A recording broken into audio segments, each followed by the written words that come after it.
I can't tell you how many stock groups I'm in on social media, and everyone and their mother constantly raves about SCHD. And there's nothing else better that rules the kingdom, which it's totally fine because it really is a great dividend ETF. But there's a major problem with building your retirement around SCHD that nobody seems to talk about. It's not the fees, it's not the yield, it's this. For every $1 million you have invested into SCHD, you're going to make somewhere around $32,000 or $33,000 a year in income. That's literally it. Unless you live in Southeast Asia or Eastern Europe, which I would absolutely love, but I don't think my wife would be very happy about it. If you live in the States, try living on $32,000 a year. The thing is, I own SCHD. I own a lot of it. So this isn't a hit piece, but if it's the only thing in your retirement portfolio, you're going to come up really short the day you actually need that money to retire on. Now, first off, let me be fair. SCHD is a great fund. It really is. Quality companies, a dividend that grows almost 10% a year for over a decade, and it holds up better in a market crash. This year alone, the price action has been phenomenal. So I'm definitely not selling you on trying to dump it or get rid of it. All I'm saying is SCHD does one job from one source of income. And a true retirement income needs more than one source. Stick around to the end of this video and I'll show you 3 of my favorite funds that I've been slowly pairing with SCHD and how together they all pull income from multiple sources. So no single market event can wipe out your income or paycheck. And if you're new here, welcome to the channel where we discuss how to grow our portfolios for the ultimate portfolio payday. Just remember, I'm some random dude on the internet, so always make sure to do your own due diligence before you invest any of your hard-earned money in the market. What we discuss here definitely works for my portfolio, but it might not work for yours. So let's get started. So here's the core problem. It's super simple. SCHD yields roughly 3.2 to 3.3% today. Everyone points to the yield on cost, so in 20 or 25 years, your yield on your original money gets higher. But you don't retire on hypotheticals. You retire on a specific day with a specific balance needing a specific type of income. And on that day, 3.3% is all you're going to get. If you have $1 million, you're going to make $33,000 a year, and that's it. And that's before taxes.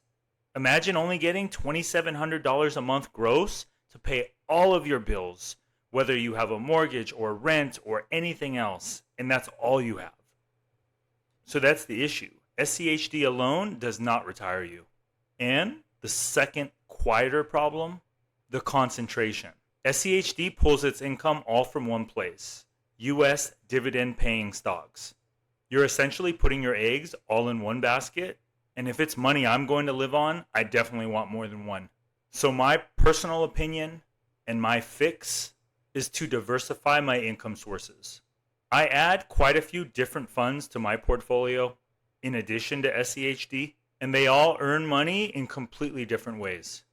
Today we're going to focus on 3 of my favorite income producing picks, starting off with Fund 1.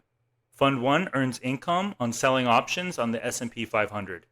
Fund 2 earns income by selling options on the NASDAQ. And Fund 3 doesn't touch options at all. It's a business development company and makes money by lending to private companies. 3 different engines, 3 different income sources. So when one sputters or drops, the others keep paying. It's like owning a multifamily property.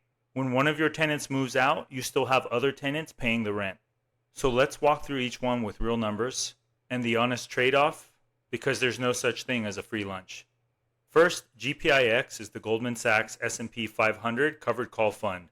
It yields around 8%, more than double SCHD, and it pays monthly, not quarterly.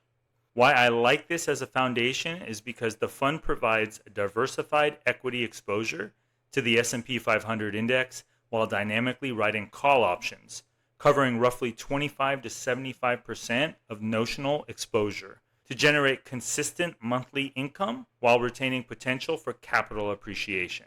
Meaning it only writes options on 25 to 75% of the fund, so a big chunk of your money can still grow. With the market, instead of being capped. Since its inception, it's posted strong total returns, not just high income. So GPIX gives you a much bigger paycheck than SCHD while still letting the overall principal grow. As you can see here, over the last 3 to 4 years since GPIX's inception, it has grown 7% more total return on the price than SCHD. GPIX is heavier on big tech, so it moves with the market. The top 10 holdings are NVIDIA, Apple, Microsoft, Alphabet, Amazon, Broadcom, Meta, Berkshire Hathaway, JPM, Alphabet, and then the rest, the other 63%, are other stocks. And looking at the dividend monthly returns, that 8% is doing the work that SCHD's 3% cannot, returning roughly 38 to 40 cents a share every single month versus SCHD's 25 cents. Next, we have GPIQ, which is the same Goldman Sachs strategy, but on the NASDAQ 100. It yields 10% paid monthly every single month since its inception. As you can see here, it's paid roughly 48 to 50 cents a share, almost doubling the return of SCHD's quarterly distributions, and this is monthly income. Because it's NASDAQ based, it leads to more tech and growth. So you're going to get a bit more income and a lot more volatility. Think of GPIX and GPIQ as a pair, one anchored in the broad market, one tilted towards growth, paying monthly from options premium. Very similar to videos I've done about SPYI and QQQI. Together, they're pulling your blended yield up to roughly 9%. Just remember that they both earn income from the same methods, selling options on US stocks. Here you can see the returns on both of the Goldman funds compared to SCHD. GPIQ is slightly better because the NASDAQ 100 has had a bigger return than the S&P 500. Another stock that I've been slowly building for years is one that I'm sure many of you have seen or probably even hold in your portfolios. The last stock I'm talking about today is a real diversifier. Ticker symbol ARCC, Ares Capital Corporation. Ares Capital is not a covered call fund. It's a business development company started in the early 2000s. Basically, it lends money to mid-sized private companies and collects the interest. With a market cap of just under $14 billion and a yield at 9.9%, it's the largest BDC in the United States. And its dividend has actually grown over the past year. So why does it matter? Its income comes from loan interest, not stock market options. So when the stock market goes through it and covered call funds are feeling the pain, Ares Capital's income keeps coming in from a completely separate source. That's definitely diversified from GPIX and GPIQ.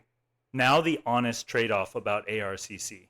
This is definitely the riskiest of the three because ARCC lends to smaller companies. So in a recession, if borrowers can't pay, that pressures the fund. So it's economically sensitive. However, the dividends have not suffered one bit.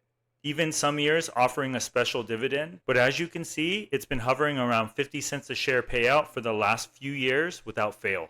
To be completely upfront and candid about it, ARCC's share price is actually down about 12% over the past year, but only down 1% over the past 3. Even as the dividend holds, it's still trading around the mid $19, so my drip has been buying up more shares while the price is currently lower. So this declining share price has definitely been part of the risk of owning something like ARCC, but that 10% dividend yield for years now has been worth owning this stock, at least for me personally.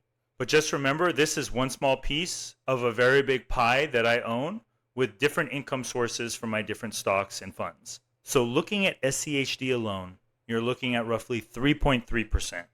One source, roughly $33,000 a year off of a $1 million investment. Blend in funds and stocks like GPIX, GPIQ, and ARCC.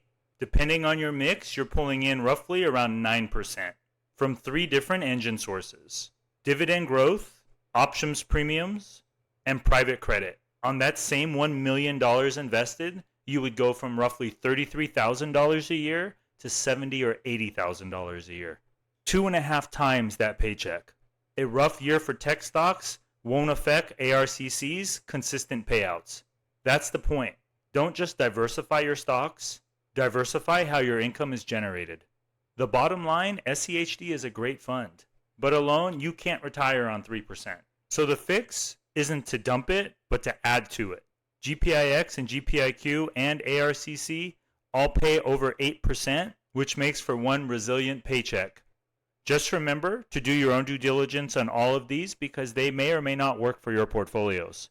If you have a combination of these investments in your portfolio, drop me a comment down below and let me know which ones you own. Don't forget to like and subscribe for more detailed videos. And if you haven't seen my last video on what to do if you're investing starting from scratch, take a look at this one right here. Until the next time, have a good one.